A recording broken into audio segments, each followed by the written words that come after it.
what we did here is we resurrected the old Silky. Well, she's not really old. I didn't actually fly this thing too awful much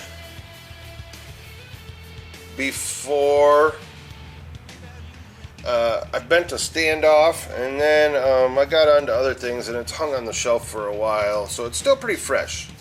But it's a solid little frame. The main reason I resurrected this is because we're going to be switching over to these cameras soon. I'll probably actually use a Hero 5. There's no point in putting a Hero 6 in here because I'm not going to shoot at that crazy 4K 240 feet per second, whatever. I don't need all that. Anyway, the main reason I set this up is to start getting used to tuning and flying with this, but for now we're going to use the Sessions 5 mount that I already had on there. Here's what's in there. We got the Eagle 2 Pro Micro. We got your F42 Pro 2600s. We're running the T-Motor BL Heli 32 ESCs. We got a Maytag Mini F405 board. We got, of course, TBS Crossfire and the TBS HV Pro in there for the VTX, and Axie antenna, and yeah, that's about it. So I've been flying Betaflight for a while now, but I'm very interested in the new Betaflight 3.5 and how its filtering is going to work. So we're going to flash that up and then take this bad boy out and see how it does.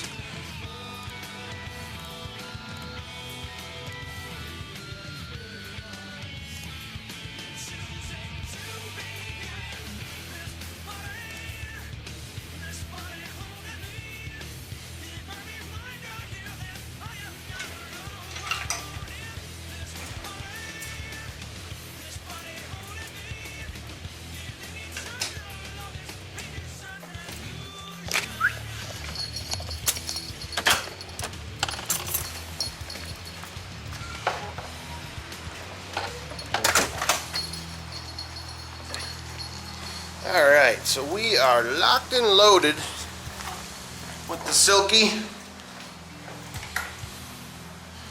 We had a typhoon go through here yesterday, but today seems like a very nice day. A little windy, clouds are still moving pretty fast, but I think we're going to be okay. So the first thing I want to do is run by my office and factory and check on everything, because we were all hunkered down yesterday. Check on everything. Come on, Doug. Hey, come on. Check on everything and make sure everything's okay. Plus, I probably have a few deliveries there, I'm hoping. And then we'll go to a spot that's close to there. Whenever testing stuff, I'm sure everybody already knows this, but I suggest whenever testing, tuning, doing stuff like that, fly a spot you're very familiar with, that you have good spatial awareness, so you can just focus on the quad and the tuning and not worry about crashing or making like an epic video. So this is a spot I've flown a lot, but I haven't been there in a little while. So that's what we're gonna do. Office, then spot.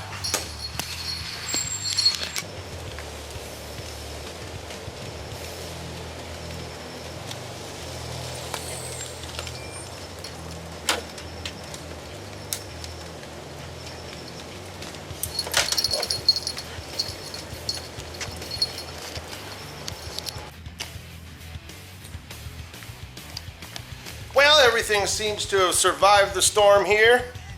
It really wasn't that big of a deal anyway. It was just like a Cat 1 typhoon thing, which isn't that big of a deal. But I did get a couple of cool deliveries that I've been waiting on. Some new soldering tips. I did order a new soldering station too, but it's not here yet. These I can take with me right now.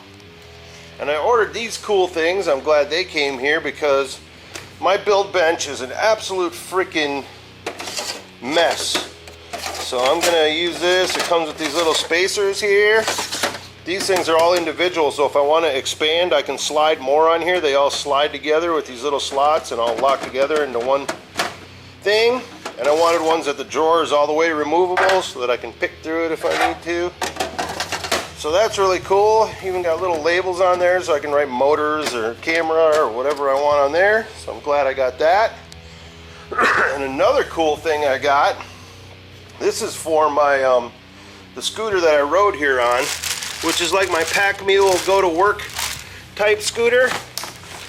So I bought, right now I have these soft saddlebags on the side, and they're really hard to use because they sag down and it's hard to use the zipper. So I ordered these hard bags.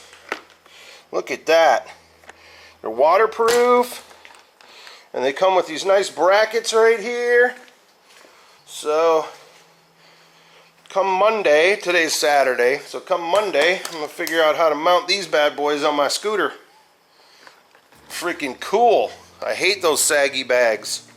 They're the soft side bags, so they're really hard to get in and out of, and they hang down and it's hard to use the zippers. So anyway, everything's good here. I have to come back and get that, leave the dog at home and put that on the floor of my scooter. So let's go rip this Silky and see how she goes. Right, dog? He's a good girl. He's a good dog. He's a good girl. He's a good dog.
Alright, so my initial thoughts on that very first flight there were it felt really, really good.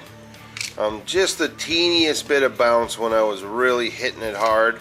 It's all on default PIDs. I like to fly the default PIDs for a little while until I get really used to it.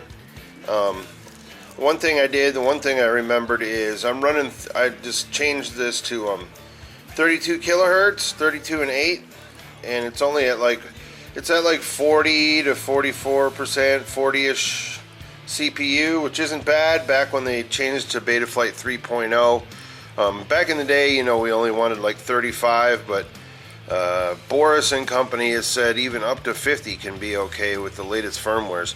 So anyway, being that I was running 32 kilohertz on here, I forgot that I had my BL Heli set at 48 kilohertz.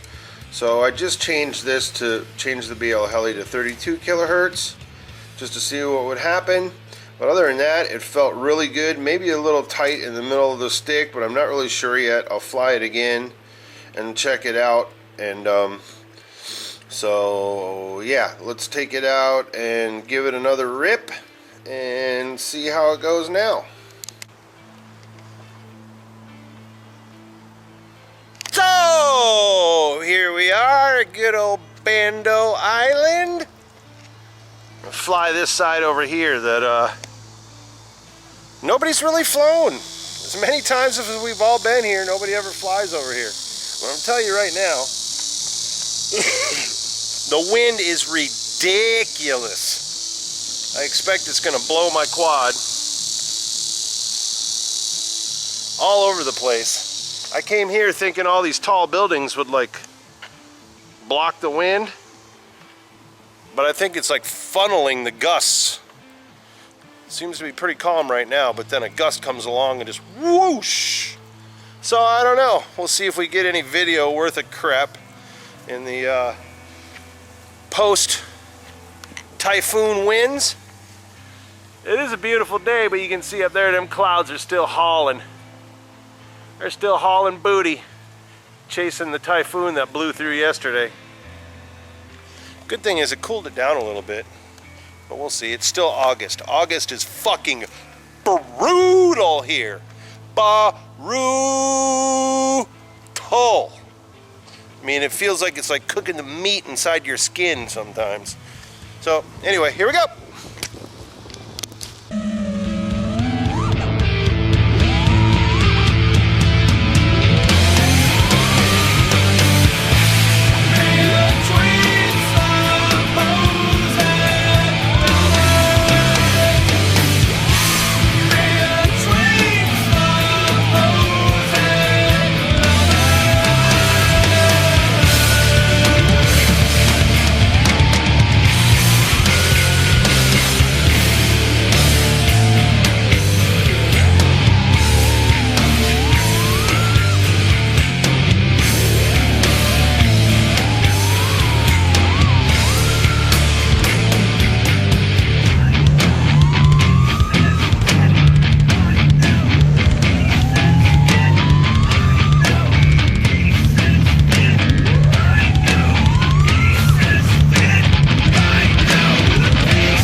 Alright, so I don't know if you guys could tell, but the winds out there were absolutely ridiculous.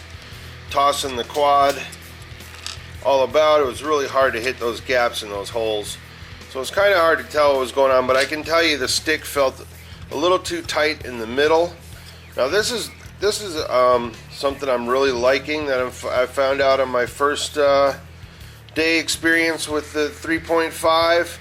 is having that fast forward transition as a PID, which is configurable in the OSD, and then having the first slider, which is when the fast forward kicks in, at what percentage, like when you move the stick from center at 10% or 20% or whatever, it's pretty much linear, and then the fast forward kicks in after that, kind of, sorta.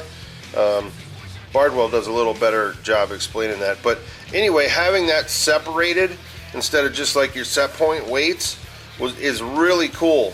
So I actually added a little into that fast forward to make the stick a little bit softer in the middle.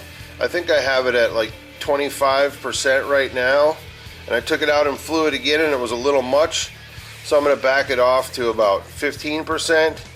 But all in all, I'm really freaking digging so far my first day.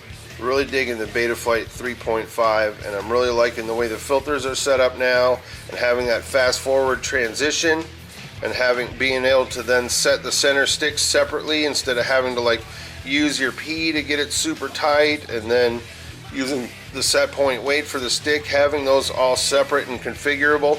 I can tell you, it seems a little confusing, but it's not that big a deal. All I did, you know, is do my basic setup that I always do on here, put my rates in, you know, configure everything, and then I went to the final things that were changed in the PIDs with the fast forward transition and the smoothing and the anti-gravity and all that stuff that they got going on in there, and it really wasn't that big of a deal to figure out. I set my fast forward transition at 100 on every axis, which is right about, it works with my rates to give me about the same feel. I would recommend between like 80 and 120, 120 being a little fast and 80 being a little slow. The defaults are 60, which is probably more like a racer slow type thing, but it doesn't matter because they're configurable in the OSD, so you can set that fast forward transition and then configure it in the OSD in the field until you get it to feel where you want it. Mine seemed to land in at about 100, and I'm going to back off the transition on that slider just a little bit, and then I think I'm in the zone. Then we'll fly it a little bit and maybe tune the PIDs out just a little bit. I was holding tight. There was hardly any bounce on it. Everything seemed fine. So yeah, there you go. There's my first thoughts on the Betaflight 3.5. But you know what? Y'all can do whatever the fuck you want to do. What?